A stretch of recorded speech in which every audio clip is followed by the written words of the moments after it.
Hubbul watan minal iman, kupenda nchi yako ni katika alama za imani. Nchi yako ni sawa sana nyumba yako. Huwezi kuona mtu anavunja nyumba yake kwa mikono yake. Kuingia katika maandamano yasiyokuwa na kibali ya serikali ni kukaribisha mchafuko wa amani. Mchafuko wa amani utasababisha kuharibu miundombinu yetu ambayo inatusaidia katika maisha yetu ya kila siku. Leo mwendo kasi ikiharibika, nani anapata shida? Mwananchi au aliyekuwa nje ya nchi? Kwa hiyo ndugu yangu Mtanzania mwenzangu, tusiingie katika majambo kwa kushawishiwa na watu wasiokuwa ndani ya nchi yetu.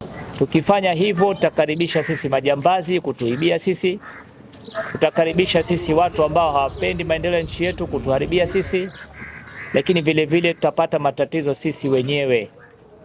Mtu anayepata shida kila siku ni yule maskini wa chini kabisa, ndo anayepata shida.